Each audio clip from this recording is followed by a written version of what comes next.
या श्रीः स्वयं सुकृतिनां भवनेष्वलक्ष्मीः पापात्मनां कृतधियां हृदयेषु बुद्धिः श्रद्धा सतां कुलजनप्रभवस्य लज्जा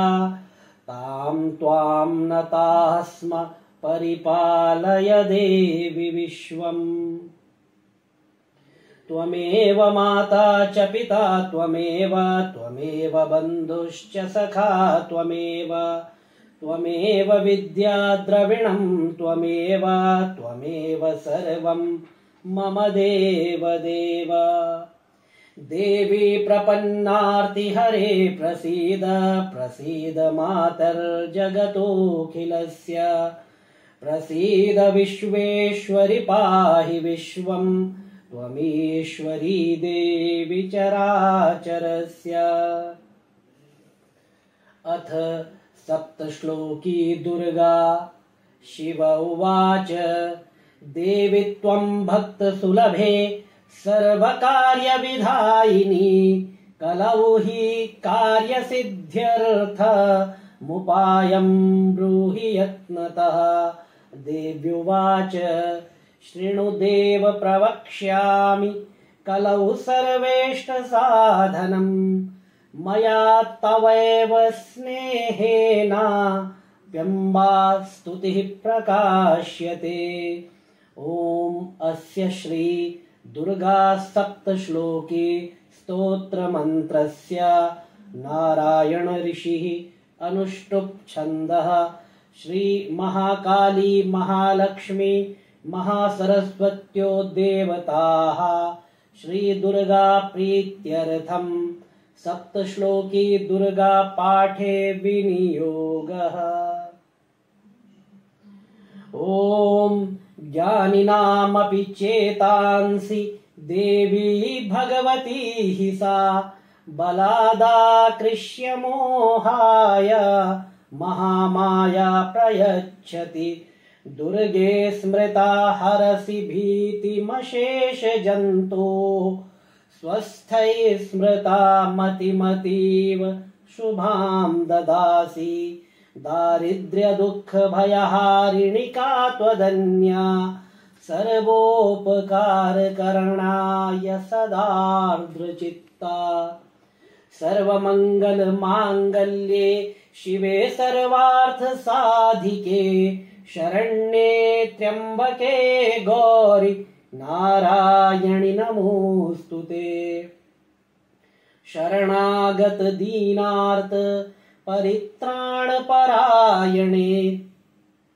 सर्वस्यार्तिहरे देवि नारायणि नमोऽस्तुते। सर्वस्वरूपे सर्वेशे सर्वशक्तिसमन्विते भयेभ्यस्त्राहि नो देवि दुर्गे देवि नमोऽस्तुते। रोगानशेषानपहंसि तुष्टा रुष्टा तु कामान् सकलानभीष्टान् त्वामाश्रितानां न विपन्नराणां त्वामाश्रितायाश्रयतां प्रयान्ति। सर्वाबाधा प्रशमनं त्रैलोक्यस्याखिलेश्वरि एवमेव त्वया कार्यमस्मद्वैरिविनाशनम्। श्री सप्तश्लोकी दुर्गा सम्पूर्णा। श्री दुर्गाष्टोत्तरशतनाम स्तोत्रम्। ईश्वर उवाच शतनाम प्रवक्ष्यामि शृणुष्व कमलानने यस्य प्रसादमात्रेण दुर्गा प्रीता भवेत् सती। ॐ सती साध्वी भव प्रीता भवानी भवमोचनी आर्या दुर्गा जया चाद्या त्रिनेत्रा शूलधारिणी पिनाकधारिणी चित्रा चण्डघण्टा महातपाः मनोबुद्धिरहङ्कारा चित्तरूपा चिताचितिः सर्वमन्त्रमयी सत्ता सत्यानन्दस्वरूपिणी अनन्ता भाविनी भाव्या भव्या भव्या सदा गतिः शाम्भवी देवमाता च चिन्तारत्नप्रिया सदा सर्वविद्या दक्षकन्या दक्षयज्ञविनाशिनी अपर्णानेकवर्णा च पाटला पाटलावती पट्टाम्बरपरिधाना कलमञ्जीररञ्जिनी अमेयविक्रमा क्रूरा सुन्दरी सुरसुन्दरी वनदुर्गा च मातङ्गी मतङ्ग मुनिपूजिता ब्राह्मी माहेश्वरी चेन्द्री कौमारी वैष्णवी तथा चामुण्डा चैव वाराही लक्ष्मीश्च पुरुषाकृति विमलोत्कर्षिणी ज्ञाना क्रिया नित्या च बुद्धिदा बहुला बहुल प्रेमा सर्ववाहन वाहना निशुम्भ शुम्भ हननी महिषासुरमर्दिनी मधुकैटभहन्त्री च चण्डमुण्ड विनाशिनी सर्वासुरविनाशा च सर्वदानवघातिनी सर्वशास्त्रमयी सत्या सर्वास्त्रधारिणी तथा अनेकशस्त्रहस्ता च अनेकास्त्रस्य धारिणी कुमारी चैककन्या च कैशोरी युवती यतिः अप्रौढा चैव प्रौढा च वृद्धमाता बलप्रदा महोदरी मुक्तकेशी घोररूपा महाबला अग्निज्वाला रौद्रमुखी कालरात्रिस्तपस्विनी नारायणी भद्रकाली विष्णुमाया जनोदरी शिवदूती कराली च अनन्ता परमेश्वरी कात्यायनी च सावित्री प्रत्यक्षा ब्रह्मवादिनी य इदं प्रपठेन्नित्यं दुर्गा नाम शताष्टकम् नासाध्यं विद्यते देवि त्रिषु लोकेषु पार्वती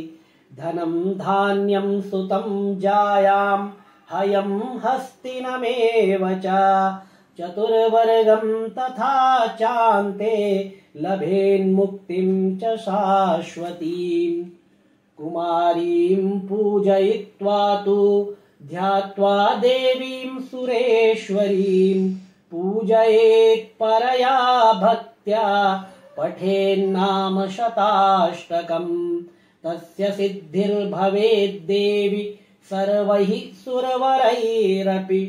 राजानो दासतां यान्ति राज्यश्रियमवाप्नुयात् गोरोचनालक्तककुङ्कुमेन सिन्दूरकर्पूरमधुत्रयेण विलिख्य यन्त्रं विधिना विधिज्ञो भवेत् सदा धारयते पुरारी भौमावास्या निशामग्रे चन्द्रे शतभिषां गते विलिख्य प्रपठेत् स्तोत्रं स भवेत् सम्पदां पदम्। श्री विश्वसारतन्त्रे दुर्गाष्टोत्तरशतनाम स्तोत्रं समाप्तम्। ॐ ऐं आत्मतत्त्वं शोधयामि नमः स्वाहा। ॐ ह्रीं विद्यातत्त्वं शोधयामि नमः स्वाहा। ॐ क्लीं शिवतत्त्वं शोधयामि नमः स्वाहा। ॐ ऐं ह्रीं क्लीं सर्वतत्त्वं शोधयामि नमः। अथ शापोद्धारः। ॐ अस्य श्रीचण्डिकाया ब्रह्मवसिष्ठविश्वामित्रशापविमोचनमन्त्रस्य वसिष्ठनारदसंवादसामवेदाधिपतिब्रह्माण ऋषयः सर्वैश्वर्यकारिणी श्रीदुर्गा देवता चरित्रत्रयं बीजं ह्रीं शक्तिः त्रिगुणात्मस्वरूप चण्डिका शाप विमुक्तौ मम संकल्पित कार्य सिद्ध्यर्थे जपे विनियोगः। ॐ ह्रीं ह्रीं रेतस्वरूपिण्यै मधुकैटभमर्दिन्यै ब्रह्मवसिष्ठविश्वामित्रशापाद्विमुक्ता भव। ॐ श्रीं बुद्धिस्वरूपिण्यै महिषासुरसैन्यनाशिन्यै ब्रह्मवसिष्ठविश्वामित्रशापाद्विमुक्ता भव। ॐ रं रक्तस्वरूपिण्यै महिषासुरमर्दिन्यै ब्रह्मवसिष्ठविश्वामित्रशापाद्विमुक्ता भव। ॐ क्षुं क्षुधास्वरूपिण्यै देववन्दितायै ब्रह्मवसिष्ठविश्वामित्रशापाद्विमुक्ता भव। ॐ छां छायास्वरूपिण्यै दूतसंवादिन्यै ब्रह्मवसिष्ठविश्वामित्रशापाद्विमुक्ता भव। ॐ शं शक्तिस्वरूपिण्यै धूम्रलोचनघातिन्यै ब्रह्मवसिष्ठविश्वामित्रशापाद्विमुक्ता भव। ॐ त्रिं त्रिषास्वरूपिण्यै चण्डमुण्डवधकारिण्यै ब्रह्मवसिष्ठविश्वामित्रशापाद्विमुक्ता भव। ॐ क्षां क्षान्तिस्वरूपिण्यै रक्तबीजवधकारिण्यै ब्रह्मवसिष्ठविश्वामित्रशापाद्विमुक्ता भव। ॐ जां जातिस्वरूपिण्यै निशुम्भवधकारिण्यै ब्रह्मवसिष्ठविश्वामित्रशापाद्विमुक्ता भव। ॐ लं लज्जास्वरूपिण्यै शुम्भवधकारिण्यै ब्रह्मवसिष्ठविश्वामित्रशापाद्विमुक्ता भव। ॐ शां शान्तिस्वरूपिण्यै देवस्तुत्यै ब्रह्मवसिष्ठविश्वामित्रशापाद्विमुक्ता भव। ॐ श्रं श्रद्धास्वरूपिण्यै सकलफलदात्र्यै ब्रह्मवसिष्ठविश्वामित्रशापाद्विमुक्ता भव। ॐ कां कान्तिस्वरूपिण्यै राजवरप्रदायै ब्रह्मवसिष्ठविश्वामित्रशापाद्विमुक्ता भव। ॐ मां मातृस्वरूपिण्यै अनर्गलमहिमासहितायै ब्रह्मवसिष्ठविश्वामित्रशापाद्विमुक्ता भव। ॐ ह्रीं श्रीं दुं दुर्गायै सं सर्वैश्वर्यकारिण्यै ब्रह्मवसिष्ठविश्वामित्रशापाद्विमुक्ता भव। ॐ ऐं ह्रीं क्लीं नमः शिवायै अभेद्यकवचस्वरूपिण्यै ब्रह्मवसिष्ठविश्वामित्रशापाद्विमुक्ता भव। ॐ क्रीं काल्यै काली ह्रीं फट् स्वाहायै ऋग्वेदस्वरूपिण्यै ब्रह्मवसिष्ठविश्वामित्रशापाद्विमुक्ता भव। ॐ ऐं ह्रीं क्लीं महाकाली महालक्ष्मी महासरस्वती स्वरूपिण्यै त्रिगुणात्मिकायै दुर्गादेव्यै नमः। इत्येवं हि महामन्त्रान् पठित्वा परमेश्वर चण्डीपाठं दिवारात्रौ कुर्यादेव न संशय। एवं मन्त्रं न जानाति चण्डीपाठं करोति यः आत्मानं चैव दातारं क्षीणं कुर्यान्न संशयः। अथ देव्याः कवचम्। ॐ अस्य श्री चण्डीकवचस्य ब्रह्मा ऋषिः अनुष्टुप् छन्दः चामुण्डा देवता अङ्गन्यासोक्तमातरो बीजं दिग्बन्ध देवतास्तत्त्वं श्रीजगदम्बा प्रीत्यर्थे सप्तशती पाठाङ्गत्वेन जपे विनियोगः। ॐ नमश्चण्डिकायै। मार्कण्डेय उवाच। ॐ यद्गुह्यं परमं लोके सर्वरक्षाकरं नृणां यन्न कस्यचिदाख्यातं तन्मे ब्रूहि पितामह। ब्रह्मोवाच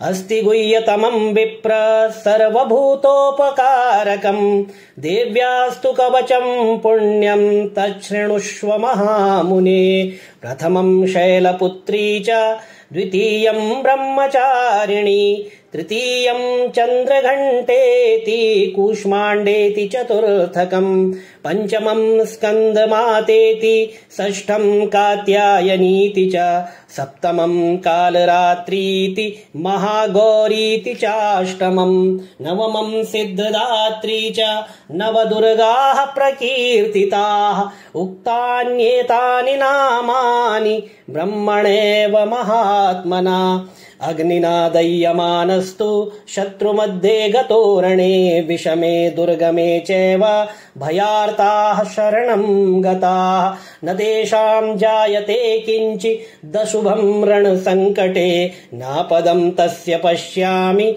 शोकदुःखं भयं नहि। येस्तु भक्त्या स्मृता नूनं तेषां वृद्धि प्रजायते। ये त्वां स्मरन्ति देवेशि रक्षसे तान्न संशया। प्रेतसंस्था तु चामुण्डा वाराही महिषासना ऐन्द्री गजसमारूढा वैष्णवी गरुडासना। लक्ष्मी माहेश्वरी वृषारूढा कौमारी शिखिवाहना। लक्ष्मीः पद्मासना देवी पद्महस्ता हरिप्रिया। श्वेतरूपधरा देवी ईश्वरी वृषवाहना। ब्राह्मी हंस समारूढा सर्वाभरणभूषिता।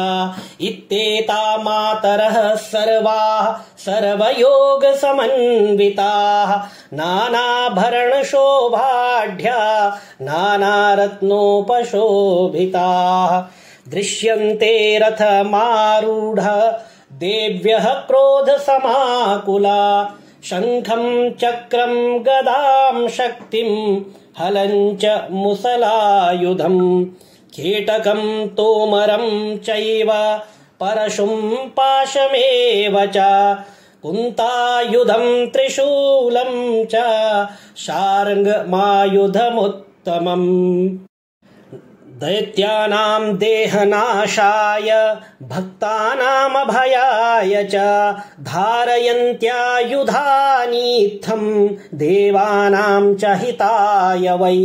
नमस्तेस्तु महारौद्रे महाघोरपराक्रमे महाबले महोत्साहे महाभयविनाशिनि। त्राहि मां देवि दुष्प्रेक्षे शत्रूणां भयवर्धिनि।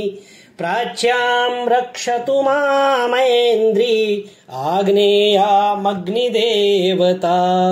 दक्षिणे वतु वाराही नैऋत्यां खड्गधारिणी। प्रतीच्यां वारुणी रक्षेत् वायव्यां मृगवाहिनी। उदीच्यां पातु कौमारी ऐशान्यां शूलधारिणी।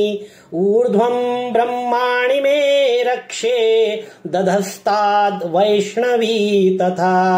एवं दश दिशो रक्षेत् चामुण्डा शववाहना। जया मे चाग्रतः पातु विजया पातु पृष्ठतः। अजिता वाम पार्श्वे तु दक्षिणे चापराजिता। शिखामुद्योतिनी रक्षे दुमामूर्ध्नि व्यवस्थिता। मालाधरी ललाटे च भ्रुवौ रक्षेद्यशस्विनी। त्रिनेत्रा च भ्रुवोर्मध्ये यमघण्टा च नासिके। शङ्खिनी चक्षुषोर्मध्ये श्रोत्रयोर्द्वारवासिनी। कपोलौ कालिका रक्षेत् कर्णमूले तु शाङ्करी। नासिकायां सुगन्धा च उत्तरोष्ठे च चर्चिका अधरे चामृतकला जिह्वायां च सरस्वती दन्तान् रक्षतु कौमारी कण्ठदेशे तु चण्डिका घण्टिकां चित्रघण्टा च महामाया च तालुके कामाक्षी चिबुकं रक्षेत् वाचं मे सर्वमङ्गला ग्रीवायां भद्रकाली च पृष्ठवंशे धनुर्धरी नीलग्रीवा बहिः कण्ठे नलिकां नलकूबरी स्कन्धयोः खड्गिनी रक्षेत् बाहू मे वज्रधारिणी हस्तयोर्दण्डिनी रक्षे दम्बिका चाङ्गुलीषु च नखाञ्छूलेश्वरी रक्षेत् कुक्षौ रक्षेत् कुलेश्वरी स्तनौ रक्षेन्महादेवी मनः शोकविनाशिनी हृदये ललिता देवी उदरे शूलधारिणी नाभौ च कामिनी रक्षेत् गुह्यं गुह्येश्वरी तथा पूतना कामिका मेढ्रं गुदे महिषवाहिनी कट्यां भगवती रक्षेत् जानुनी विन्ध्यवासिनी जङ्घे महाबला रक्षेत् सर्वकामप्रदायिनी गुल्फयोर्नारसिंही च पादपृष्ठे तु तेजसी पादाङ्गुलीषु श्रीरक्षेत् पादाधस्तलवासिनी नखान्दंष्ट्राकराली च केशाश्चोर्ध्वकेशिनी रोमकूपेषु कौबेरी त्वचं वागीश्वरी तथा रक्तमज्जा वसा मांसा न्यस्थिमेदांसि पार्वती अन्त्राणि कालरात्रिश्च पित्तं च मुकुटेश्वरी पद्मावती पद्मकोशे कफे चूडामणिस्तथा ज्वालामुखी नखज्वाला मभेद्या सर्वसन्धिषु शुक्रं ब्रह्माणि मे रक्षेत् छायां छत्रेश्वरी तथा अहङ्कारं मनोबुद्धिं रक्षेन्मे धर्मधारिणी प्राणापानौ तथा व्यान मुदानं च समानकं वज्रहस्ता च मे रक्षेत् प्राणं कल्याणशोभना रसे रूपे च गन्धे च शब्दे स्पर्शे च योगिनी सत्त्वं रजस्तमश्चैव रक्षेन्नारायणी सदा आयु रक्षतु वाराही धर्मं रक्षतु वैष्णवी यशः कीर्तिं च लक्ष्मीं च धनं विद्यां च चक्रिणी गोत्रमिन्द्राणि मे रक्षेत् पशून् मे रक्ष चण्डिके पुत्रान् रक्षेन्महालक्ष्मीर्भार्यां रक्षतु भैरवी पन्थानं सुपथा रक्षेन् मार्गं क्षेमकरी तथा राजद्वारे महालक्ष्मीर्विजया सर्वतः स्थिता रक्षाहीनं तु यत्स्थानं वर्जितं कवचेन तु तत्सर्वं रक्ष मे देवि जयन्ती पापनाशिनी पदमेकं न गच्छेत्तु यदिच्छेच्छुभमात्मनः कवचेनावृतो नित्यं यत्र यत्रैव गच्छति तत्र तत्रार्थलाभश्च विजयः सर्वकामिकः यं यं चिन्तयते कामं तं तं प्राप्नोति निश्चितं परमैश्वर्यमतुलं प्राप्स्यते भूतले पुमान् निर्भयो जायते मर्त्यः सङ्ग्रामेष्वपराजितः त्रैलोक्ये तु भवेत् पूज्यः कवचेनावृतः पुमान् इदं तु देव्याः कवचम् देवानामपि दुर्लभम् यः पठेत् प्रयतो नित्यं त्रिसन्ध्यं श्रद्धयान्वितः दैवी कला भवेत् तस्य त्रैलोक्येष्वपराजितः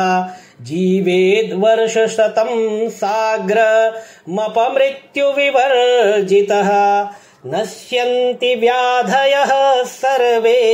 लूता विस्फोटकादयः स्थावरं जङ्गमं चैव कृत्रिं चापि यद्विषम् अभिचाराणि सर्वाणि मन्त्रयन्त्राणि भूतले भूचराः खेचराश्चैव जलजाश्चोपदेशिकाः सहजा कुलजा माला डाकिनी शाकिनी तथा अन्तरिक्षचरा घोरा डाकिन्यश्च महाबलाः ग्रहभूतपिशाचाश्च यक्षगन्धर्वराक्षसाः ब्रह्मराक्षसवेतालाः कूष्माण्डा भैरवादयः नश्यन्ति दर्शनात् तस्य कवचे हृदि संस्थिते मानोन्नतिर्भवेद्राज्ञस्तेजो वृद्धिकरं परं यशसा वर्धते सोऽपि कीर्तिमण्डितभूतले जपेत् सप्तशतीं चण्डीं कृत्वा तु कवचं पुरा यावद् भूमण्डलं धत्ते सशैलवनकाननं तावत् तिष्ठति मेदिन्यां सन्ततिः पुत्रपौत्रिकी देहान्ते परमं स्थानं यत्सुरैरपि दुर्लभम् प्राप्नोति पुरुषो नित्यं महामाया प्रसादतः लभते परमं रूपं शिवेन सह मोदते लभते परमं रूपं शिवेन सह मोदते ॐ देव्याः कवचं सम्पूर्णम् अथार्गलास्तोत्रम् ॐ अस्य श्री अर्गलास्तोत्रमन्त्रस्य विष्णुर्ऋषिः अनुष्टुप् छन्दः श्रीमहालक्ष्मीर्देवता श्रीजगदम्बा प्रीतये सप्तशती पाठाङ्गत्वेन पाठे विनियोगः ॐ नमश्चण्डिकायै मार्कण्डेय उवाच ॐ जयन्ती मङ्गला काली भद्रकाली कपालिनी दुर्गा क्षमा शिवा धात्री स्वाहा स्वधा नमोऽस्तु ते जय त्वं देवि चामुण्डे जय भूतार्तिहारिणि जय सर्वगते देवि कालरात्रि नमोऽस्तु ते मधुकैटभविद्रावि विधात्री वरदे नमः रूपं देहि जयं देहि यशो देहि द्विषो जहि महिषासुरनिर्णाशि भक्तानां सुखदे नमः रूपं देहि जयं देहि यशो देहि द्विषो जहि रक्तबीजवधे देवि चण्डमुण्डविनाशिनि रूपं देहि जयं देहि यशो देहि द्विषो जहि शुम्भस्यैव निशुम्भस्य धूम्राक्षस्य च मर्दिनि रूपं देहि जयं देहि यशो देहि द्विषो जहि वन्दिताङ्घ्रियुगे देवि सर्वसौभाग्यदायिनि रूपं देहि जयं देहि यशो देहि द्विषो जहि अचिन्त्य रूप चरिते सर्वशत्रुविनाशिनि रूपं देहि जयं देहि यशो देहि द्विषो जहि न तेभ्यः सर्वदा भक्त्या चण्डिके दुरितापहे रूपं देहि जयं देहि यशो देहि द्विषो जहि स्तुवद्भ्यो भक्तिपूर्वं त्वां चण्डिके व्याधिनाशिनि रूपं देहि जयं देहि यशो देहि द्विषो जहि चण्डिके सततं ये त्वा मर्चयन्तीह भक्तितः रूपं देहि जयं देहि यशो देहि द्विषो जहि देहि सौभाग्यमारोग्यं देहि मे परमं सुखं रूपं देहि जयं देहि यशो देहि द्विषो जहि विधेहि द्विषतां नाशं विधेहि बलमुच्चकै रूपं देहि जयं देहि यशो देहि द्विषो जहि विधेहि देवि कल्याणं विधेहि परमां श्रियं रूपं देहि जयं देहि यशो देहि द्विषो जहि सुरासुरशिरोरत्ना निघ्रिष्ट चरणेऽम्बिके रूपं देहि जयं देहि यशो देहि द्विषो जहि विद्यावन्तं यशस्वन्तं लक्ष्मीवन्तं जनं कुरु रूपं देहि जयं देहि यशो देहि द्विषो जहि प्रचण्ड दैत्य दर्पघ्ने चण्डिके प्रणताय मे रूपं देहि जयं देहि यशो देहि द्विषो जहि चतुर्भुजे चतुर्वक्त्र संस्तुते परमेश्वरि रूपं देहि जयं देहि यशो देहि द्विषो जहि कृष्णेन संस्तुते देवि शश्वद्भक्त्या सदाम्बिके रूपं देहि जयं देहि यशो देहि द्विषो जहि हिमाचलसुतानाथ संस्तुते परमेश्वरि रूपं देहि जयं देहि यशो देहि द्विषो जहि इन्द्राणीपति सद्भावा पूजिते परमेश्वरि रूपं देहि जयं देहि यशो देहि द्विषो जहि देवि प्रचण्ड दौर्दण्ड दैत्यदर्प विनाशिनि रूपं देहि जयं देहि यशो देहि द्विषो जहि देवि भक्तजनोद्दाम दत्तानन्दोदयेऽम्बिके रूपं देहि जयं देहि यशो देहि द्विषो जहि पत्नीं मनोरमां देहि मनोवृत्तानुसारिणीं तारिणीं दुर्गसंसार सागरस्य कुलोद्भवाम् इदं स्तोत्रं पठित्वा तु महास्तोत्रं पठेन्नरः स तु सप्तशतीः संख्या वरमाप्नोति सम्पदाम् स तु सप्तशतीः संख्या वरमाप्नोति सम्पदाम् ॐ देव्याः अर्गलास्तोत्रं सम्पूर्णम्। अथ कीलकम्। ॐ अस्य श्रीकीलकमन्त्रस्य शिव ऋषिः अनुष्टुप् छन्दः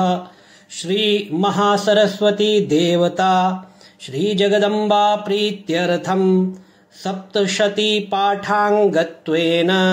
जपे विनियोगः। ॐ नमश्चण्डिकायै। मार्कण्डेय उवाच ॐ विशुद्धज्ञानदेहाय त्रिवेदी दिव्यचक्षुषे श्रेयः प्राप्तिनिमित्ताय नमः सोमार्धधारिणे। सर्वमेतद्विजानीयान् मन्त्राणामभिकीलकम् सोऽपि क्षेममवाप्नोति सततं जाप्य तत्परः। सिद्ध्यन्त्युच्चाटनादीनि वस्तूनि सकलान्यपि एतेन स्तुवतां देवी स्तोत्रमात्रेण सिद्ध्यति। न मन्त्रो नौषधं तत्र न किञ्चिदपि विद्यते विना जाप्येन सिद्ध्येत सर्वमुच्चाटनादिकम्। समग्राण्यपि सिद्ध्यन्ति लोकशङ्कामिमां हरः कृत्वा निमन्त्रयामास सर्वमेवमिदं शुभम्। स्तोत्रं वै चण्डिकायास्तु तच्च गुप्तं चकार सः समाप्तिर्न च पुण्यस्य तां यथावन्नियन्त्रणाम्। सोऽपि क्षेममवाप्नोति सर्वमेवं न संशयः। कृष्णायां वा चतुर्दश्यामष्टम्यां वा समाहितः ददाति प्रतिगृह्णाति नान्यथैषा प्रसीदति। इत्थं रूपेण कीलेन महादेवेन कीलितम्। यो निष्कीलां विधायैनां नित्यं जपति संस्फुटम् स सिद्धः स गणः सोऽपि गन्धर्वो जायते नरः। न चैवाप्यटस्तस्य भयं क्वापीह जायते नापमृत्युवशं याति मृतो मोक्षमवाप्नुयात्। ज्ञात्वा प्रारभ्य कुर्वीत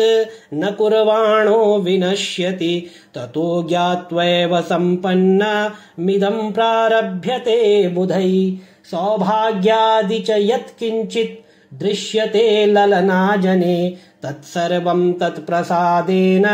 तेन जाप्यमिदं शुभम्। शनैस्तु जप्यमानेऽस्मिन् स्तोत्रे सम्पत्तिरुच्चकै भवत्येव समग्रापि ततः प्रारभ्यमेव तत्। ऐश्वर्यं यत् प्रसादेन सौभाग्यारोग्यसम्पदः शत्रुहानिः परो मोक्षः स्तूयते सा न किञ्जनैः। ॐ देव्याः कीलकस्तोत्रं सम्पूर्णम्। अथ वेदोक्तं रात्रिसूक्तम्। ॐ रात्रीत्याद्यष्टर्चस्य सूक्तस्य कुशिकः सौभरो रात्रिर्वा भारद्वाजो ऋषिः रात्रिर्देवता गायत्री छन्दः देवी माहात्म्यपाठे विनियोगः। ॐ रात्रि व्यख्यदायति पुरुत्रा देव्यक्षिभिः विश्वा अधिश्रियोधिता ओर्वप्रा अमर्त्या निवतो देव्युद्वतः ज्योतिषा बाधते तमः निरुस्वसारमस्कृतोषसं देव्यायति अपेदुहासते तमः। सा नो अद्य यस्या वयं नीते यामन्न विक्ष्महि वृक्षेण वसतिं वयः निग्रामासो अवीक्षत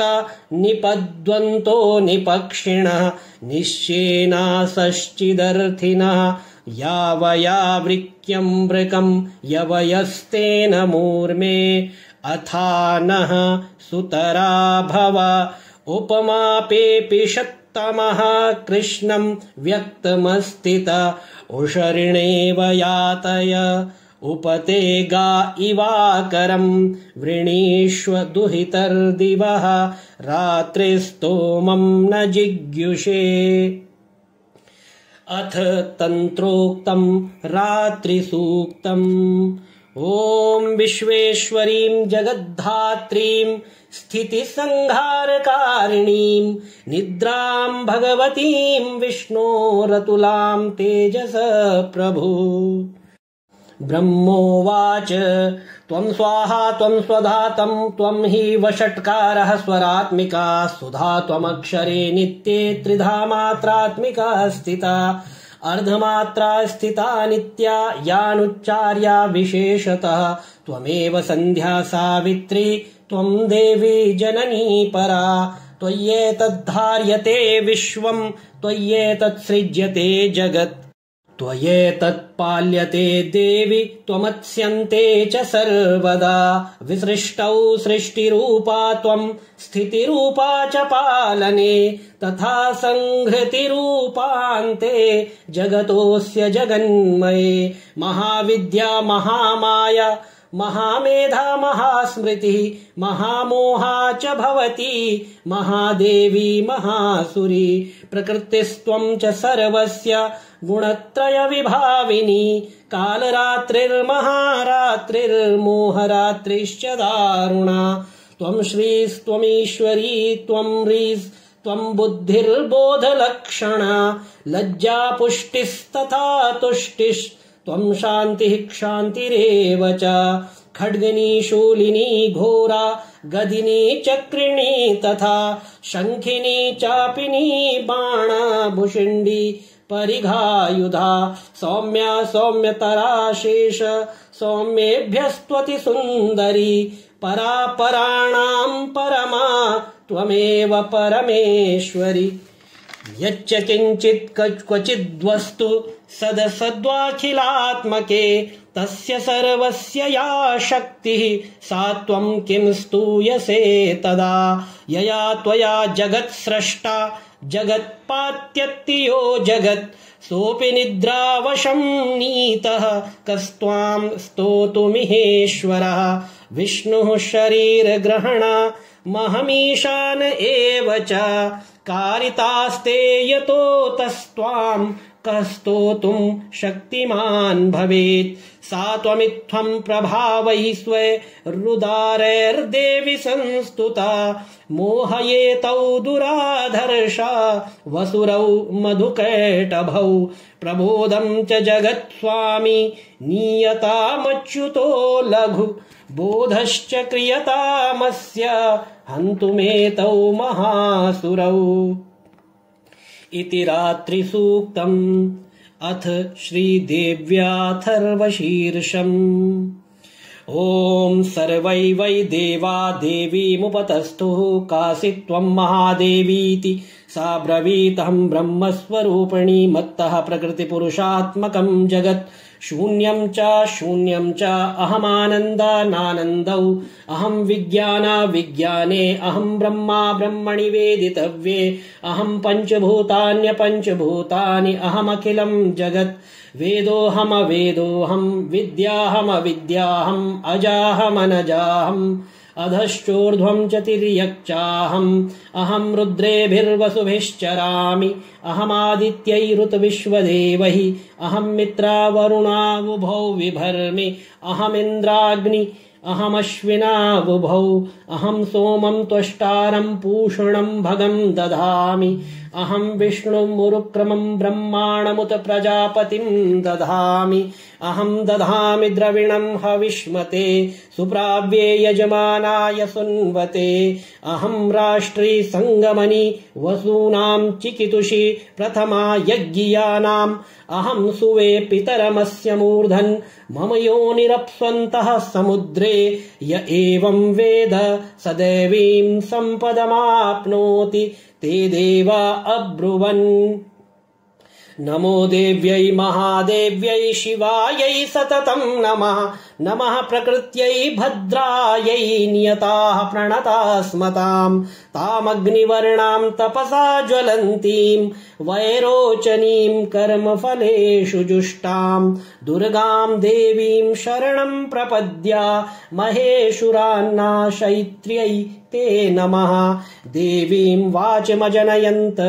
देवास्तां विश्वरूपाः पशवो वदन्ति सा नो मन्द्रेषु मूर्जं दुहाना धेनुर्वागस्मान्नुपसुष्टुतैतु कालरात्रीं ब्रह्मस्तुतां वैष्णवीं स्कन्दमातरं सरस्वतीमदितिं दक्ष दुहितरं नमामः पावनां शिवां महालक्ष्म्यै च विद्महे सर्वशक्त्यै च धीमहि तन्नो देवी प्रचोदयात् अदितिर्यजनिष्ठ दक्षया दुहिता तव तां देवा अन्वजायन्त भद्रा अमृतबन्धवः कामो योनिः कमला वज्रपाणिर्गुहा हसा मात्वरिषा ऋष्वाभ्रमिन्द्र पुनर्गुहा सकला मायया च पुरुच्यैषा विश्वमाता दिविद्योम् एषात्मशक्तिः एषा विश्वमोहिनी पाशाङ्कुशधनुषबाणधरा एषा श्रीमहाविद्या य एवं वेद स शोकं तरति नमस्ते अस्तु भगवति मातरस्मान् पाहि सर्वतः सैषाष्टो वसवः शैषेकादश रुद्राः शैषा द्वादशादित्याः शैषा विश्वे देवाः सोमपा असोमपाश्च सैषा यातु धाना असुरा रक्षांसि पिशाचा यक्षाः सिद्धाः शैषा सत्वरजस्तमांसि सैषा ब्रह्म विष्णुरुद्ररूपिणी सैषा प्रजापतीन्द्रमनवः शैषा ग्रह नक्षत्र ज्योतींषि कलाकाष्ठादिकालरूपिणी तामहं प्रणौमि नित्यं पापापहारिणीं देवीं भुक्तिमुक्तिप्रदायिनीं अनन्तां विजयां शुद्धां शरण्यां शिवदां शिवां व्यधिकारसंयुक्तं वीतिहोत्रसमन्वितम् अर्धेन्दुलसितं देव्या बीजं सर्वार्थसाधकम् एवमेकाक्षरं ब्रह्म यतयः शुद्धचेतसः ध्यायन्ति परमानन्दमया ज्ञानाम्बुराशया वाङ्माया ब्रह्मसूस्तस्मात् षष्ठं वक्त्रसमन्वितम् सूर्यो वाम श्रोत्रबिन्दु संयुक्तष्टातृतीयकः नारायणेन सम्मिश्रो वायुश्चाधरयुक्ततः विच्चेन्न वार्णकोर्णः स्यान्महदानन्ददायकः हृत्पुण्डरीकमध्यस्थां प्रातः सूर्यसमप्रभाम् पाशाङ्कुशधरां सौम्यां वरदाभयहस्तकां त्रिनेत्रां रक्तवसनां भक्तकामदुघां भजे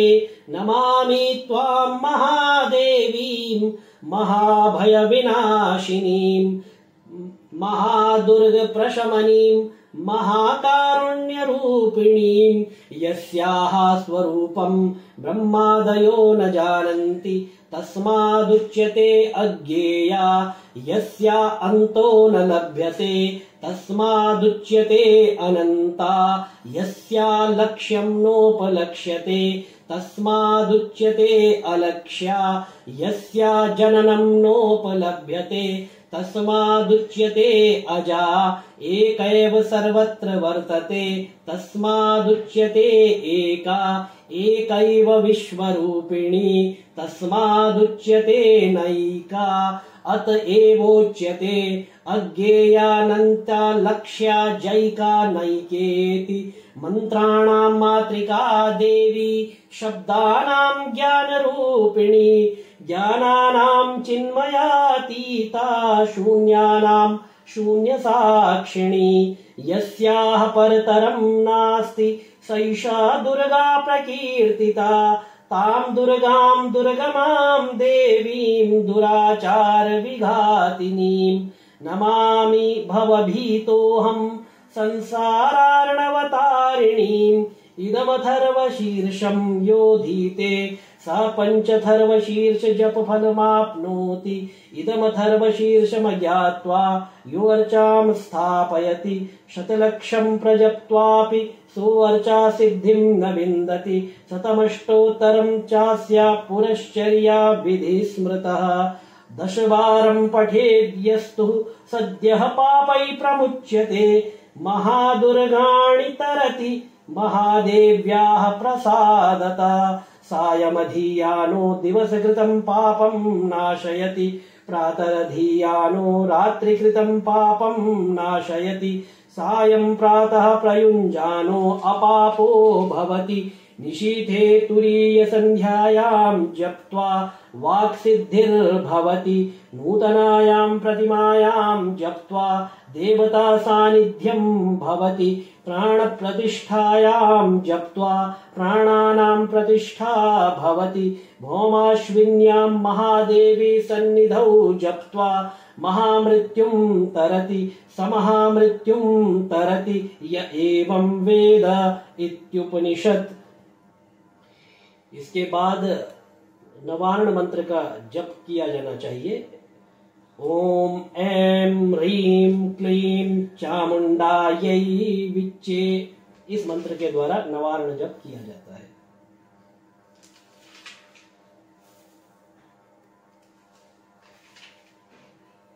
अथ श्री दुर्गा सप्तशती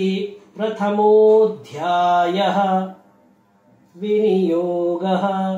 ओम प्रथम चरित्रस्य ब्रह्मा ऋषिः महाकाली देवता गायत्री छन्दः नंदा शक्तिः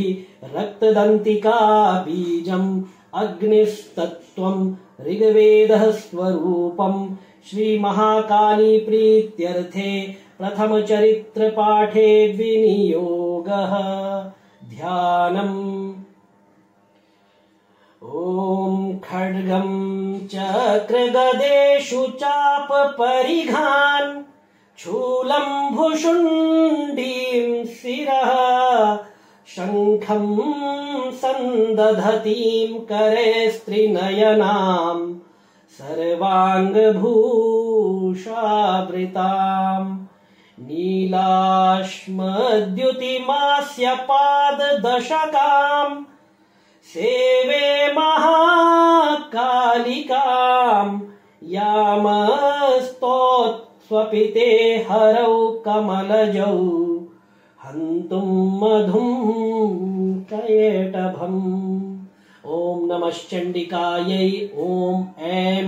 मार्कण्डेय उवाच। सावर्णिः सूर्यतनयो यो मनुः कथ्यतेष्टमः निशामय तदुत्पत्तिं विस्तराद्गदतो मम महामायानुभावेन यथा मन्वन्तराधिपः स बभूव महाभागः सावर्णिस्तनयो रवे स्वारोचिषे अन्तरे पूर्वं चैत्रवंश समुद्भवा सुरथो नाम राजा भूत् समस्ते क्षितिमण्डले तस्य पालयतः सम्यक् प्रजाः पुत्रानि वोरसान् बभूवुः शत्रवो भूपा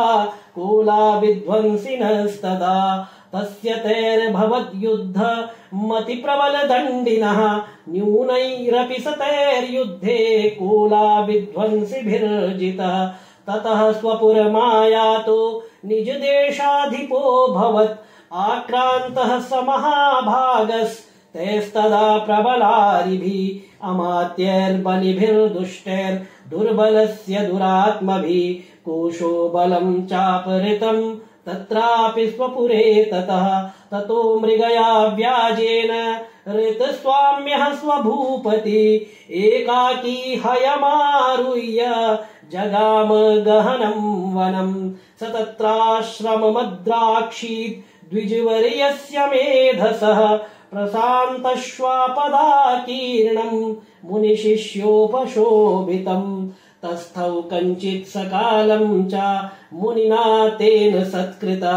इतश्चेतश्च विचरंस्तस्मिन् मुनिवराश्रमे सोचिन्तयत्तदा तत्र ममत्वाकृष्टचेतनः मत्पूर्व हि पालितं पूर्वं मया हीनं पुरं हि तत् मदभृत्यैस्तैरसद्भृत्यैर्धर्मतः पाल्यते न वा न जाने स प्रधानो मे शूरहस्ति सदा मदः मम वैरवशं यातः कान् भोगानुपलप्स्यते ये मामानुगता नित्यं प्रसाद धन भोजनै अनुवृत्तिं ध्रुवं तेद्य कुर्वन्त्यन्यमहीभृताम् असम्यग् व्यवशीलैस्तैः कुर्वद्भिः सततं व्ययम् सञ्चितः सोऽति दुःखेन क्षयं कोशो गमिष्यति एतच्चान्यच्च सततं चिन्तयामास पार्थिवा तत्र विप्राश्रमाभ्यासे वैश्यमेकं ददर्श सपृष्टस्तेन कस्त्वम्भो हेतुश्चागमनेऽत्र का शशोक इव कस्मात् त्वं दुर्मना इव लक्ष्यसे इत्याकर्ण्यवचस्तस्य भूपतेः प्रणयोदितम् प्रत्युवाच सतं वैश्य प्रश्रयावनतो नृपम् वैश्य उवाच समाधिर्नाम वैश्योः मुत्पन्नो धनिनां कुले पुत्रदारैर्निरस्तश्च धनलोभाधसाधुभिः विहीनश्च धनैर्दारैः पुत्रैरादाय मे धनम् वनमभ्यागतो दुःखी निरस्तश्चाप्तबन्धुभिः सोऽहं न वेद्मि पुत्राणां कुशलात्मिकां प्रवृत्तिं स्वजनानां च दाराणां चात्र संस्थिता किं नु तेषां गृहे क्षेममक्षेमं किं नु साम्प्रतम् कथं ते किं नु सद्वृत्ता दुर्वृत्ताः किं नु मे सुताः राजोवाच यैर्निरस्तो भवान् लुब्धैः पुत्रदारादिभिर्धनैः तेषु किं भवतः स्नेहमनुबध्नाति मानसम् वैश्य उवाच एवमेतद्यथा प्राह भवानस्मद्गतं वचः किं करोमि न बध्नाति मम निष्ठुरतां मनः यहि सन्त्यज्य पितृस्नेहं धनलुब्धैर्निराकृतः पतिस्वजनहार्दं च हार्दित्वेष्वेव मे मनः किमेतन्नाभिजानामि जानन्नपि महामते यत्प्रेम प्रवणं चित्तं विगुणेष्वपि बन्धुषु तेषां कृते मे निःश्वासो दोर्मनस्यं च जायते करोमि किं यन्न मनस्तेष्वप्रीतिषु निष्ठुरम् मार्कण्डेय उवाच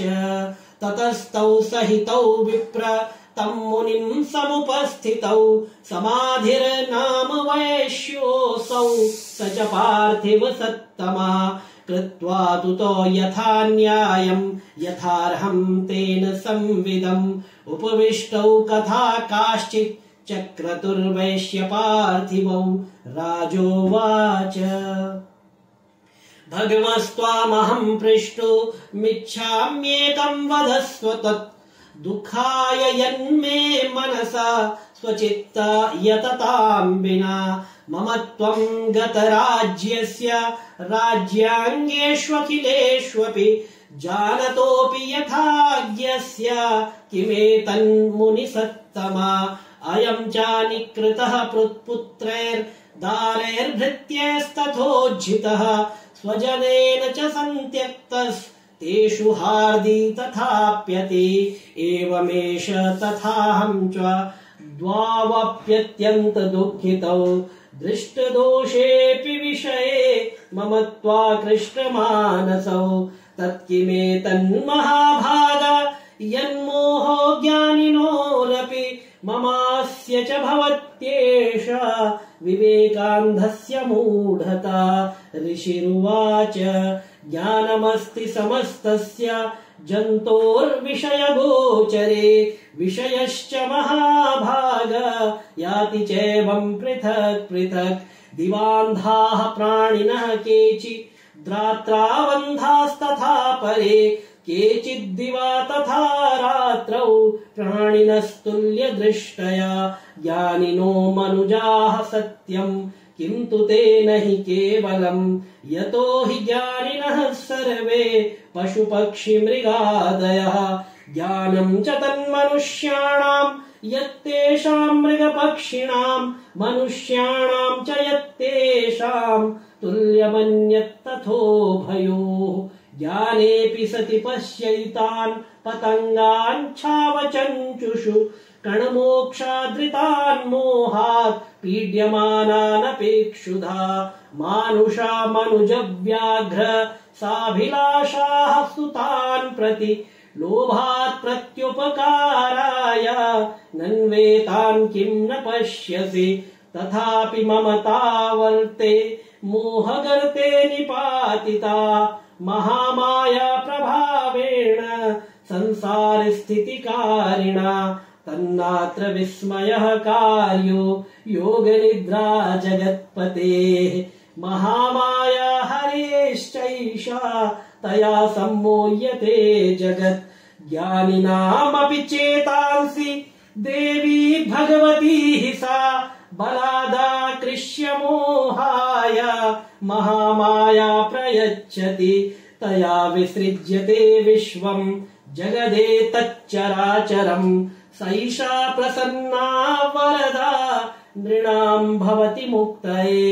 सा विद्या परमा मुक्तेर्हेतुभूता सनातनी संसार बन्ध हेतुश्च सैव सर्वेश्वरेश्वरी राजोवाच भगवन् काहि सा देवी महामायेति यां भवान् ब्रवीति कथमुत्पन्ना सा कर्मास्याश्च किं द्विज यत्प्रभावा च सा देवी यत्स्वरूपा यदुद्भवा तत्सर्वं श्रोतुमिच्छामि त्वत्तो ब्रह्मविदां वर ऋषिरुवाच नित्येव सा जगन्मूर्तिस्तया सर्वमिदं ततम् तथापि तत्समुत्पत्तिर्बहुधा श्रूयतां मम देवानां कार्यसिद्ध्यर्थ माविर्भवति सा यदा उत्पन्नेति तदा लोके सा नित्याप्यभिधीयते योगनिद्रां यदा विष्णुर्जगत्येकार्णवीकृते आस्तीर्यशेषमभजत् कल्पान्ते भगवान् प्रभो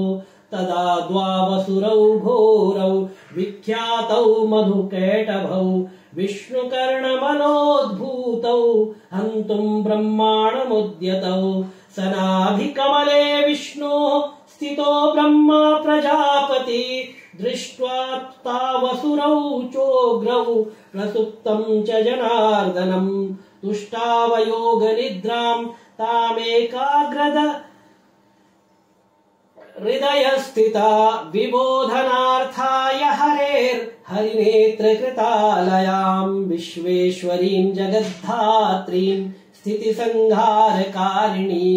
निद्रां भगवतीं विष्णोरतुलां तेजस प्रभु ब्रह्मोवाच त्वं स्वाहा त्वं स्वधा त्वं हि वषट्कारः स्वरात्मिका सुधा त्वमक्षरे नित्ये त्रिधा मात्रात्मिका स्थिता अर्धमात्रा स्थिता नित्या यानुच्चार्या विशेषता त्वमेव सन्ध्या सावित्री त्वं देवि जननी परा त्वय्येतद्धार्यते विश्वं त्वय्यैतत्सृज्यते जगत् त्वय्यैतत्पाल्यते देवि त्वमत्स्यन्ते च सर्वदा विसृष्टौ सृष्टिरूपा त्वं स्थितिरूपा च पालने तथा संहृतिरूपान्ते जगतोऽस्य जगन्मये महाविद्या महामाया महामेधा महास्मृति महामोहा च भवति महादेवी महासुरी प्रकृतिस्त्वं च सर्वस्य गुणत्रय विभाविनी कालरात्रिर्महारात्रिर्मोहरात्रिश्च दारुणा त्वं श्रीस्त्वमीश्वरीस्त्वं ह्रीस्त्वं बुद्धिर्बोधलक्षणा लज्जा पुष्टिस्तथा तुष्टिस्त्वं शान्तिः क्षान्तिरेव च खड्गिनी शूलिनी घोरा गदिनी चक्रिणी तथा शङ्खिनी चापिनी बाण भुषुण्डी परिघायुधा सौम्या सौम्यतरा शेष सौम्येभ्यस्त्वति सुन्दरी परा पराणां परमा त्वमेव परमेश्वरी यच्च किञ्चित् क्वचिद्वस्तु सद्सद्वाखिलात्मके तस्य सर्वस्य या शक्तिः सा त्वं किं स्तूयसे तदा यया त्वया जगत् सृष्टा जगत्पात्यति यो जगत् सोऽपि निद्रावशं नीतः कस्त्वां स्तोतुमिहेश्वरः विष्णुः शरीरग्रहणामहमीशान एव च कारितास्ते यतोतस्त्वां कः स्तोतुं शक्तिमान् भवेत् सा त्वमित्थं प्रभावै स्वैरुदारैर्देवि संस्तुता मोहयेतौ दुराधर्षा वसुरौ मधुकैटभौ प्रबोधं च जगत्स्वामी नीयतामच्युतो लघु बोधश्च क्रियतामस्य हन्तुमेतौ महासुरौ ऋषिरुवाच एवं स्तुता तदा देवी तामसी तत्र वेधसा विष्णोः प्रबोधनार्थाय निहन्तुं मधुकैटभौ नेत्रास्य नासिका बाहु हृदयेभ्यस्तथोरसा निर्गम्य दर्शने तस्थौ ब्रह्मणो व्यक्तजन्मनः उत्तस्थौ च जगन्नाथस्तया मुक्तो जनार्दनः एकार्णवे हि शयनात् ततः सा ददृशे च तौ मधुकैटभौ दुरात्मानावति वीर्यपराक्रमौ क्रोधरक्ते क्षणावत्तुं ब्रह्माणं जनितोद्यमौ समुत्थाय ततस्ताभ्यां युयुधे भगवान् हरिः पञ्चवर्षसहस्राणि बाहुप्रहरणो विभु तावाप्यति बलोन्मत्तौ महामाया विमोहितौ उक्तवन्तौ वरोऽस्मत्तो व्रियतामिति केशवम् श्रीभगवानुवाच भवेतामद्य मे तुष्टौ मम वध्यावुभावपि किमन्येन वरेणात्र एतावद्धिवृतं मम ऋषिरुवाच वञ्चिताभ्यामिति तदा सर्वमापोमयं जगत् विलोक्यताभ्यां गदितो भगवान् कमलेक्षणः आवां जहिन यत्रोर्वी सलिलेन परिप्लुता ऋषिरुवाच तथेत्युक्ता भगवता शङ्खचक्रगदाभृता कृत्वा चक्रेण वैच्छिन्ने जघने शिरसि तयोः एवमेषा समुत्पन्ना ब्रह्मणा संस्तुता स्वयं प्रभावमस्या देव्यास्तु भूयः शृणु वदामि ते अयम् ॐ मार्कण्डेय पुराणे सावर्णिके मन्वन्तरे देवी माहात्म्ये मधुकैटभ नाम प्रथमो श्रीदुर्गार्पणमस्तु।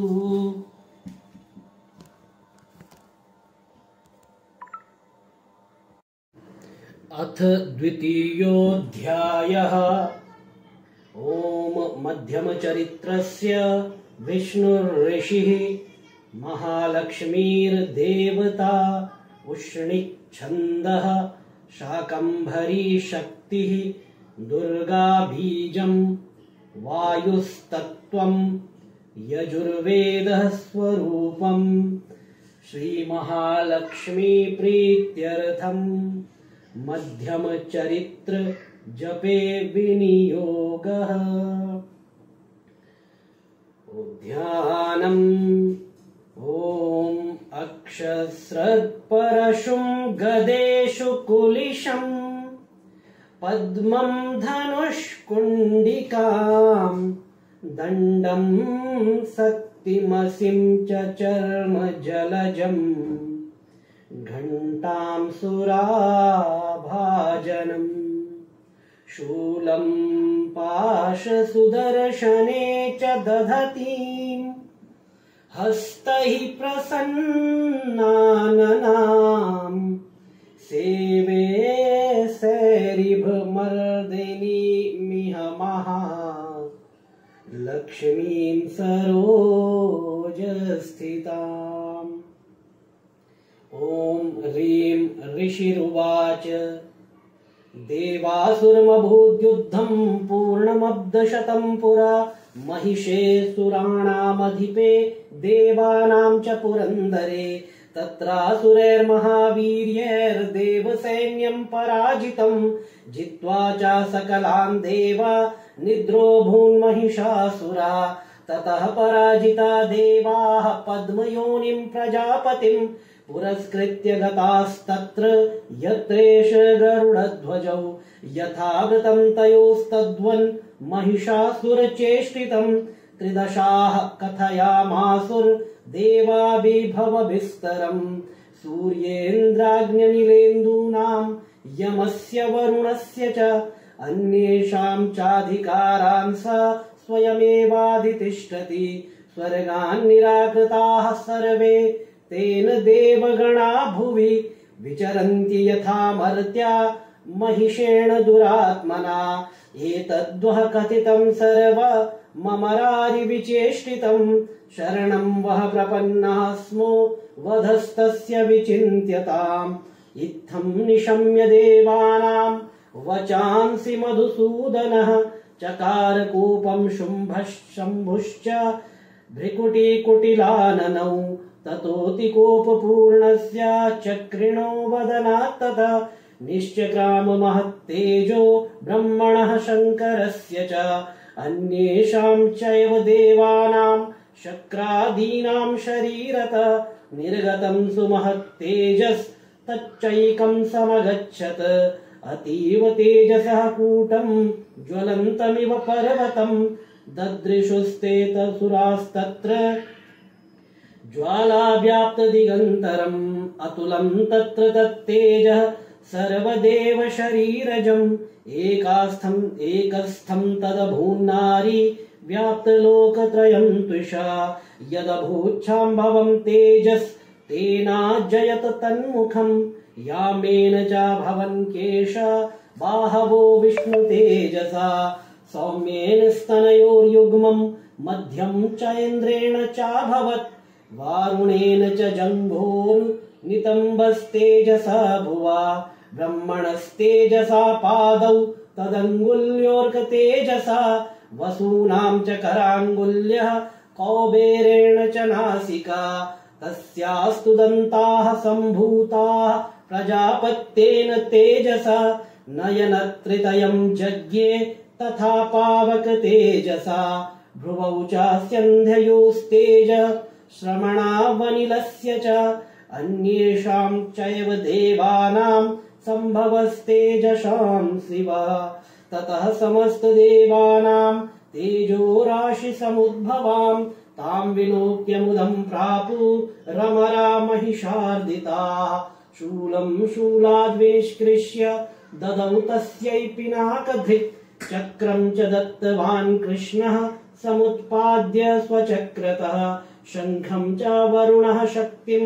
ददौ तस्यै हुताशनः मारुतो दत्तमाश्चापं बाणपूर्णे तथेषुधि वज्रमिन्द्रः समुत्पाद्य कुलिशादमराधिपः ददौ तस्यै सहस्राक्षो घण्टामैरावताद् गजात् कालदण्डाद्यमो दण्डं पाशं चाम्बुपतिर्ददौ प्रजापतिश्चाक्षमालां ददौ ब्रह्माकमण्डलुम् समस्तरोमकूपेषु निजरश्मीन् दिवाकरः कालश्च दत्तवान् खड्गं तस्याश्चर्म च निर्मलं क्षीरोदश्चामलं हार मजरे च तथाम्बरे चूडामणिं तथा दिव्यं कुण्डले कटकानि च अर्धचन्द्रं तथा शुभ्रं केयूरान् सर्वबाहुषु नूपुरौ विमलौ तद्वद् ग्रैवेयकमनुत्तमम् अङ्गुलीयकरत्नानि समस्तास्वाङ्गुलीषु च विश्वकर्मा ददौ तस्यै परशुं चातिनिर्मलम् अस्त्राण्यनेकरूपाणि तथा भेद्यं च दंशनम् अम्लान् पङ्कजां मालां शिरस्युरसि चापरान् अददज्जलधिस्तस्यै पङ्कजं चातिशोभनम् हिमवान् वाहनं सिंहं रत्नानि विविधानि च ददाव शून्यं सुरया पानपात्रं धनाधिपः शेषश्च सर्वनागेषु महामणिविभूषितम् नागहारं ददौ तस्यै धत्ते यः पृथिवीमिमाम् अन्यैरपि सुरैर्देवी भूषणैरायुधैस्तथा सम्मानिता ननादोच्चैः साट्टहासं मुहुर्मुहुः तस्या नादेन घोरेण कृत्स्नमापूरितं नभः अमायताति महता प्रतिशब्दो महानभूत् चुक्षुभुः सकला लोकाः समुद्राश्च कंपिरे चचाल वसुधा चेलुः सकलाश्च महीधराः जयेति देवाश्च मुदा तमूचुः सिंहवाहिनीम् तुष्टुवुर्मुनयश्चैनां भक्तिनम्रात्ममूर्तया दृष्ट्वा समस्तं संक्षुब्धं त्रैलोक्यममरारया सन्नद्धाखिल सैन्यास्ते समुत्तस्थुरुदायुधाः आह किमेतदिति क्रोधा दाभाष्य महिषासुरा अभ्यधावत तं शब्दमशेषैरसुरैर्वृतः सददर्श ततो देवीं व्याप्तलोकत्रयां त्विषा पादाक्रान्त्यान्नतभुवं किरीटोल्लिखिताम्बरां शोभिता शेषपातालां धनुर्जानिस्वनेन ताम् दिशो भुजसहस्रेण समन्तात् व्याप्य संस्थितां ततः प्रववृते युद्धं तया देव्याशुरद्विषाम् शस्त्रास्त्रैर्बहुधा मुक्तैरादीपितदिगन्तरम् महिषासुरसेनानीश्चिक्षुराख्यो महासुरः युधे चामरश्चान्यैश्चतुरङ्गबलान्वितः रथानामयुतैः षड्भिः रुदग्राख्यो महासुरः अयुध्यतायुतानां च सहस्रेण महाहनुः पञ्चशद्भिश्च नियुतैः रसिलोमा महासुरः अयुतानां शतैः षड्भिर्वाष्कलो युयुधे रणे गजवाजिसहस्रौघैरनेकैः परिवारिता वृतो रथानां कोट्या च युद्धे तस्मिन्न युध्यत विडालाख्यो युतानां च पञ्चशद्भिरथायुतैः युयुधे संयुगे तत्र रथानां परिवारिता अन्ये च तत्रायुतशो रथनागहयैर्वृताः युयुधु संयुगे देव्या सह तत्र महासुराः कोटिकोटिसहस्रैस्तु रथानां दन्तिनां तथा हयानां च वृतो युद्धे तत्राभून्महिषासुरा तोमरैर्भिन्दिपालैश्च शक्तिभिर्मुसलैस्तथा युयुधुः संयुगे देव्या खड्गैः परशुपट्टिशैः केचिच्च चिक्षिपुः शक्तिः केचित् पाशांस्तथा परे देवीं खड्गप्रहारैस्तु ते तां हन्तुं प्रचक्रमुः सापि देवी ततस्तानि शस्त्राण्यस्त्राणि चण्डिका लीलायैव प्रचिच्छेद निजशस्त्रास्त्रवर्षिणी अनायस्तातना देवी स्तूयमाना सुरर्षिभिः मुमोचासुरदेहेषु शस्त्राण्यस्त्राणि चञ्चेश्वरी मुमोचासुरदेहेषु शस्त्राण्यस्त्राणि चेश्वरी सोऽपि क्रुद्धोद्धुतसटो देव्या वाहन केसरी चचारासुरसैन्येषु वनेष्विव हुताशनः निःश्वासान् मुमुचेयांश्च युध्यमाना रणेऽम्बिका त एव सद्यः सम्भूता गणाः शतसहस्रशः युयुधुस्ते परशुभिर्भिन्दिपालासि पट्टिशैः नाशयन्तो सुरगणान् देवी शक्त्युपबृंहिताः अवादयन्त पटहान् गणाः शङ्खांस्तथा परे मृदङ्गांश्च तथैवान्ये तस्मिन् युद्धमहोत्सवे ततो देवी त्रिशूलेन गदया शक्तिवृष्टिभिः खड्गादिभिश्च सतशो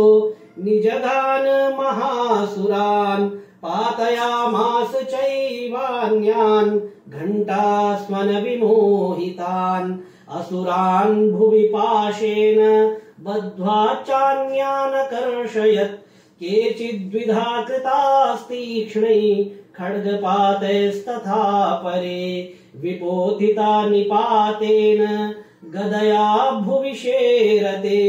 वेमुश्च केचिद्रुधिरम् मुसलेन भृशं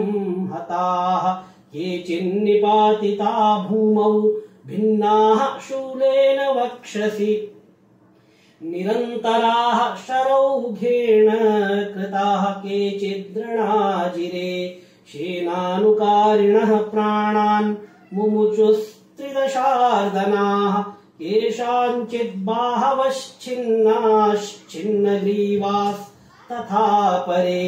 शिरान् शिपेतुरन्येषा मन्ये मध्ये विदारिता विच्छिन्नजङ्घास्त्वपरे प्रेतुरुर्व्यां महासुराः एकबह्वाक्षि चरणाः केचिद्देव्या द्विधा कृताः छिन्नेऽपि चान्ये शिरसि पातिताः पुनरुत्थिताः कबन्धा युयुधुर्देव्या गृहीत परमायुधा नानृतुश्चापरे तत्र युद्धे तूर्यलयाश्रिताः कबन्धाश्छिन्न शिरसः खड्गशत्रुष्टिपाणयः तिष्ठ तिष्ठेति भाषन्तो देवी मन्ये महासुराः पातितैरथनागेष्वे रसुरैश्च वसुन्धरा आगम्या सा भवत्तत्र यत्राभूत् समहारणः शोणितोघा महानद्यः सद्यस्तत्र प्रसुश्रुभुः मध्ये चासुरसैन्यस्य वारणासुरवाजिनाम् क्षणेन तन्महासैन्यमसुराणां तथाम्बिका निन्नेक्षयं यथा वह्निस्तृणदारुमहाचयम् स च सिंहो महानाद मुत्सृजुन्धुतकेसरः शरीरेभ्यो मरारीणा मसूनिव विचिन्वति देव्या गणैश्च तैस्तत्र कृतं युद्धं महासुरै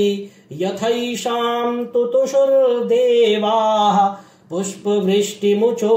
दिवि। ओम मार्कंडेय पुराणे सावर्णिके मन्वन्तरे देवी माहात्म्ये महिषासुर सैन्य नाम द्वितीयः श्री दुर्गार्पणमस्तु। अथ तृतीयोऽध्यायः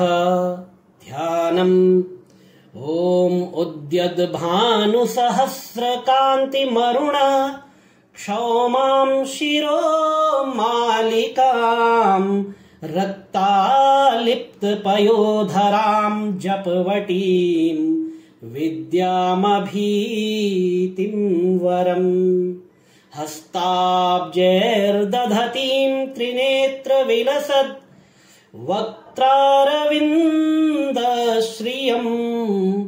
देवीं बद्धहिमांशुरत्नमुकुटां वन्देरविन्दस्थिताम्। ॐ ऋषिरुवाच निहन्यमानं तत्सैन्यमवलोक्य महासुरः सेनानीश्चिक्षुरः कोपाद्ययौ योद्धुमथाम्बिकां सा देवीं सर्वर्षेण ववर्ष समरे सुरः यथा मेरुगिरेः शृङ्गं तोयवर्षेण तोयदः तस्य छित्त्वा ततो देवी लीलयैव शरोत्करान् जघान तुरगान् बाणैर्यन्तारं चैव वाजिनाम् चिच्छेद च धनुसद्यो ध्वजं चातिसमुश्रितं विव्याध चैव गात्रेषु छिन्नधन्वानमाशुगैः सच्छिन्नधन्वा विरथो हताश्वो हतसारथिः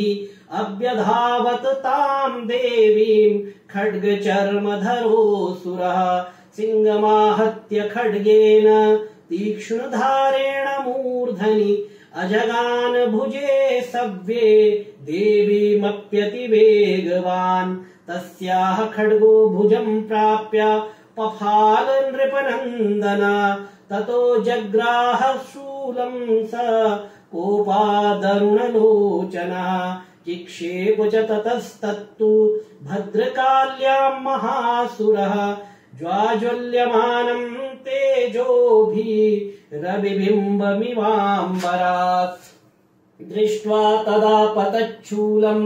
देवी शूलममुञ्चत तच्छूलं शतधा तेन नीतं स च महासुरः हते तस्मिन् महावीर्ये महिषस्य च मूपतौ अजगाम गजारूढश्चामरस्त्रिदशार्दनः सोऽपि शक्तिं मुमोचाथ देव्यास्तामम्बिका द्रुतम् हुङ्काराभिहतां भूमौ पातयामास निष्प्रभाम् भग्नां शक्तिं निपतितां दृष्ट्वा क्रोधसमन्विता जिक्षेप चामरः शूलं बाणैस्तदपि साच्छिनत् ततः सिंहः समुत्पत्य गजकुम्भान्तरे स्थिता बाहुयुद्धेन युयुधे तेनोच्चैस्त्रिदशारिणा युध्यमानौ ततस्तौ तु तस्मान्नागान् महीं गतौ युयुधातेति संरब्धौ प्रहारैरतिदारुणैः ततो वेगात् खमुत्पत्य निपत्य च मृगारिणा करप्रहारेण शिरश्चामरस्य पृथक् कृतम् उदग्रश्चरणे देव्या शिलावृक्षादिभिर्हतः दन्तमुष्टितलैश्चैव करालश्च निपातिता देवी क्रुद्ध्वा गदापातैश्चूर्णयामास चोद्धतम्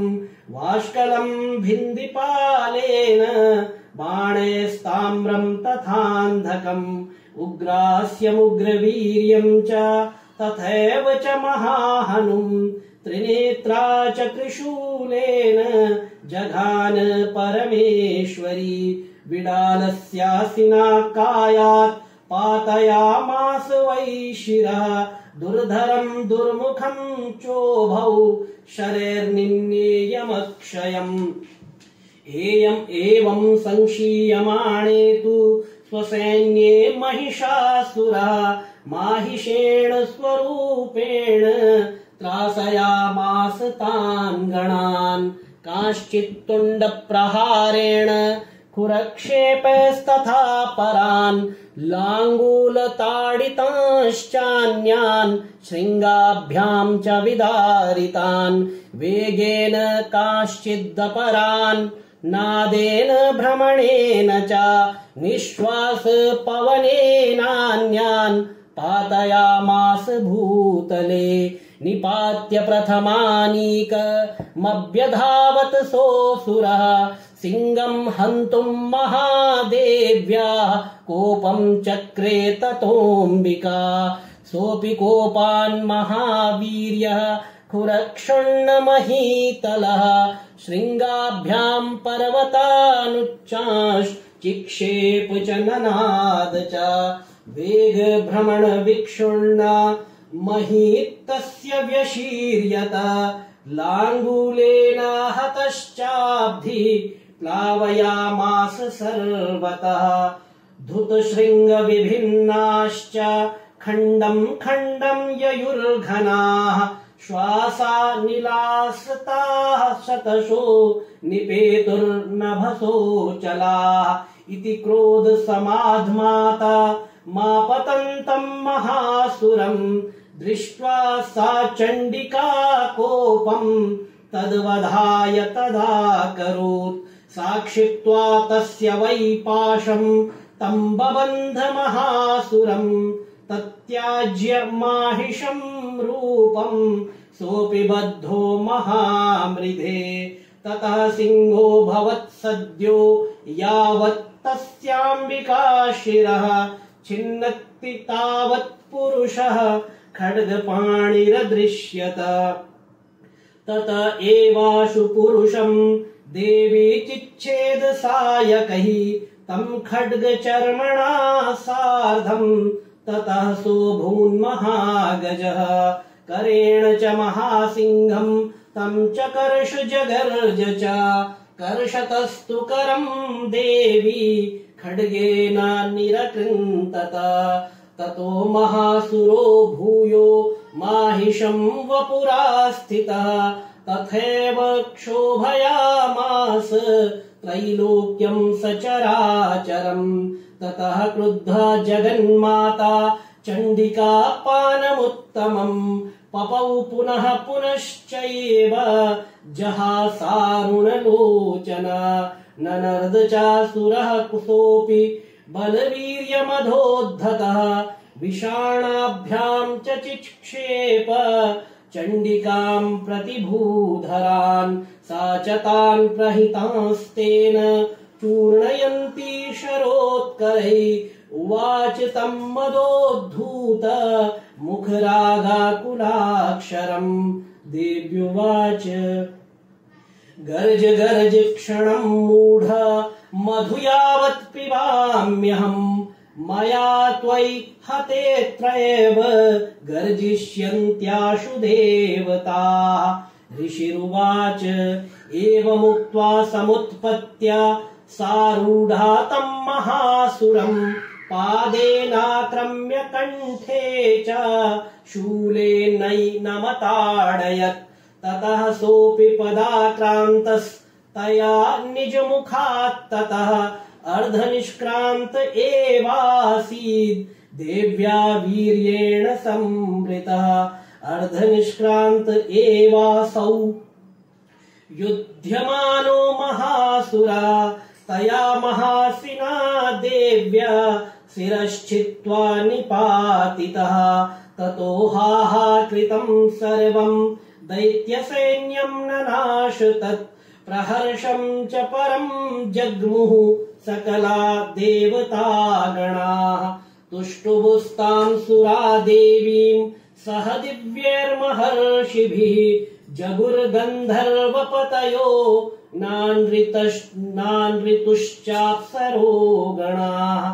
ओम मार्कण्डेय पुराणे सावर्णिके मन्वन्तरे देवी माहात्म्ये महिषासुर नाम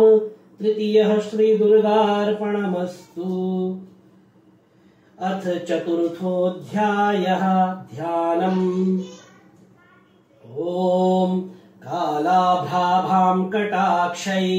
ररिकुलभयदां मौलिबद्धेन्दुरेखां शङ्खं चक्रं कृपाणं त्रिशिखमपि करैरुद्वहन्तीं त्रिनेत्रां सिंहस्कन्धाधिरूढां त्रिभुवनमखिलं तेजसा पूरयन्तीं ध्यायेत् दुर्गां जयाख्यां त्रिदश परिवृतां सेवितां सिद्धकामही। ओम ऋषिरुवाच शक्रादयः सुरगणा निहतेति वीर्ये तस्मिन् दुरात्मनि सुरारिबले च देव्या तां तुष्टुभुः प्रणति नम्रशिरोधरां सा वाग्भिः प्रहर्ष पुलगोद्गमचारुदेहाः देव्या यया ततमिदं जगदात्मशक्त्या निःशेष देवगणशक्ति समूहमूर्त्या तामम्बिकामखिल देव महर्षि पूज्यां भक्त्या नतास्म विदधातु शुभानि सानः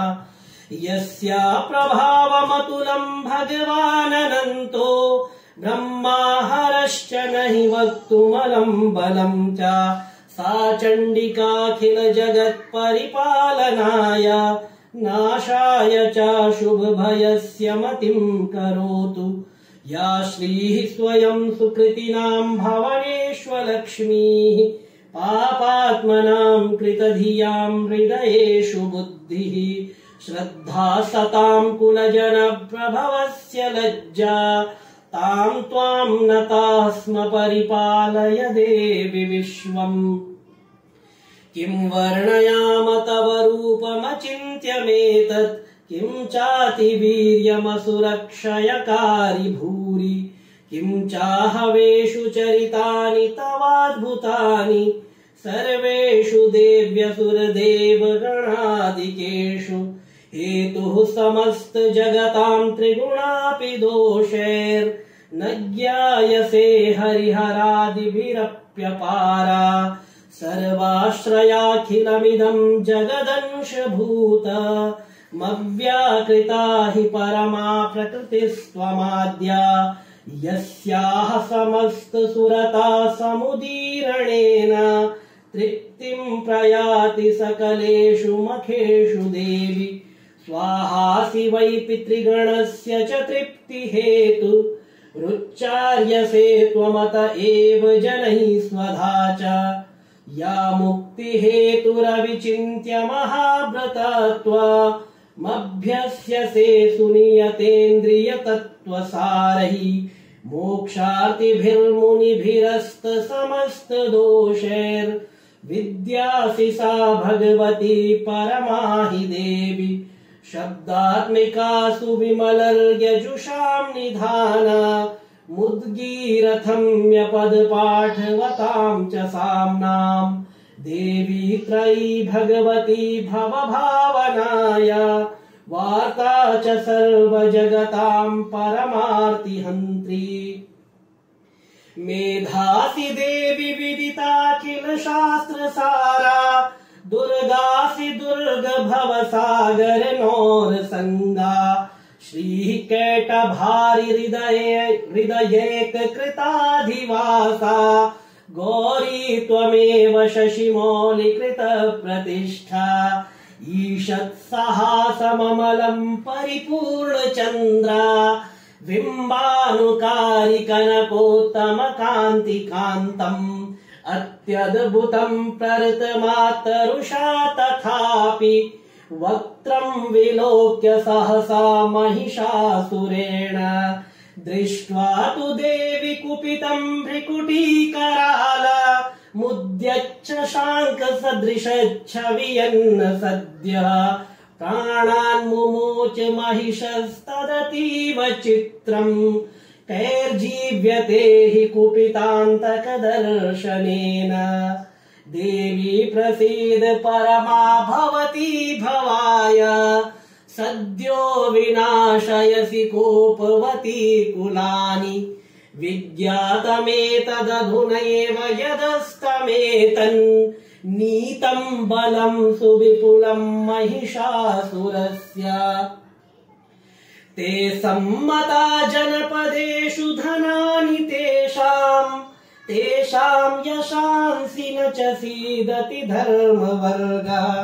धन्यास्त एव निभृतात्मज भृत्यदारा येषां सदाभ्युदयदा भवति प्रसन्ना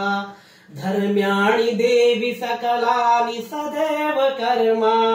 ण्यत्यादृतः प्रतिदिनं सुकृती करोति स्वर्गं प्रयाति च ततो भवति प्रसादाल् लोकत्रयेऽपि फलदा ननु देवि तेन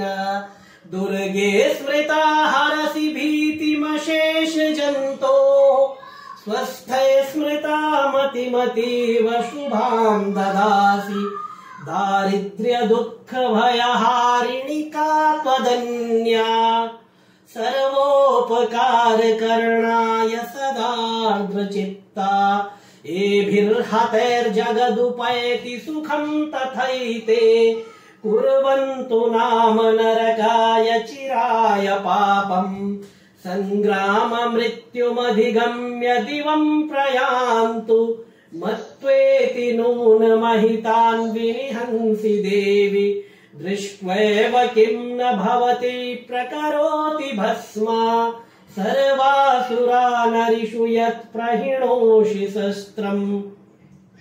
लोकान् प्रयान्तु रिपवोऽपि हि शस्त्रपूता इत्थं मतिर्भवति तेष्वपि तेति साध्वी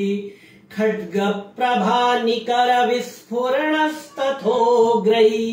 शूलाग्रकान्तिनिवहेन दृशोऽसुराणाम् यन्नागता विलयमंशुमदिन्दुखण्डा योग्याननं तव विलोकयतां तदेतद् दुर्वृत्तवृत्तशमनं तव देवि शीलम् रूपं तथैतदविचिन्त्यमतुल्यमन्यै वीर्यं च हन्त्रिरितदेव पराक्रमाणाम् वैरिष्वपि प्रकटितैव दया त्वयेत्थम् येनोपमा भवतु तेस्य पराक्रमस्य रूपं च शत्रुभयकार्यतिहारि कुत्र चित्ते कृपा समरनिष्ठुरता च दृष्टा त्वय्येव देवि वरदे भुवनत्रयेऽपि त्रैलोक्यमेतदखिलं रिपुनाशनेन त्रातं त्वया समरमूर्धनि तेऽपि हत्वा नीता दिवं रिपुगणा भयमप्यपास्ता मस्माकमुन्मदसुरारिभवं नमस्ते शूलेन पाहि नो देवि पाहि खड्गेन चाम्बिके घण्टास्वनेन न पाहि चापज्यानि स्वनेन च प्राच्यां रक्ष प्रतीच्यां च चण्डिके रक्ष दक्षिणे ब्राह्मणेनात्मशूलस्य उत्तरस्यां तथेश्वरि सौम्यानि यानि रूपाणि त्रैलोक्ये विचरन्ति ते यानि चात्यर्थघोराणि ते रक्षास्मांस्तथा भुवम् खड्गशूलगदादीनि यानि चास्त्राणि तेऽम्बिके करपल्लवसङ्गीनि तैरस्मान् रक्ष सर्वतः ऋषिरुवाच एवं स्तुता सुरैर्दिव्यै कुसुमैर्नन्दनोद्भवै अर्चिता जगतां धात्री तथा गन्धानुलेपनैः भक्त्या समस्तैस्त्रिदशैर्दिव्यैर्धूपैस्तु धूपिता प्राह प्रसाद सुमुखी समस्तान् प्रणतान् सुरान् देव्युवाच व्रियतां त्रिदशाः सर्वे यदस्मत्तोऽभिवाञ्छितम् देवाऊचुः भगवत्या कृतं सर्वं न किञ्चिदवशिष्यते यदयं निहितः शत्रुरस्माकं महिषासुरः यदि चापि वरो देयस्त्वयस्माकं महेश्वरि संस्मृता त्वं नो हिंसेथाः परमापदः यश्च मर्त्यस्तवैरेभिस्त्वां स्तोष्यत्यमलानने तस्य वित्तर्धिविभवैर्धनदारादिसम्पदां वृद्धैस्मत्प्रसन्ना त्वं भवेथाः सर्वदाम्बिके ऋषिरुवाच इति प्रसादिता देवैर्जगतोऽर्थे तथात्मना तथेत्युक्त्वा भद्रकाली बभूवान्तर्हिता नृपा इत्येतत् कथितं भूप सम्भूता सा यथा पुरा देवी देवशरीरेभ्यो जगत्त्रयहितैषिणी पुनश्च गौरी देहात् सा समुद्भूता यथा भवद् वधाय दुष्टदैत्यानां तथा शुम्भनिशुम्भयोः रक्षणाय च लोकानां देवानामुपकारिणी तच्छृणुष्व मया ख्यातं यथावत् कथयामि ते। ह्रीं ॐ मार्कण्डेय पुराणे सावर्णिके मन्वन्तरे देवी माहात्म्ये शक्रादिर्स्तुतिर्नाम चतुर्थ श्री दुर्गार्पणमस्तु।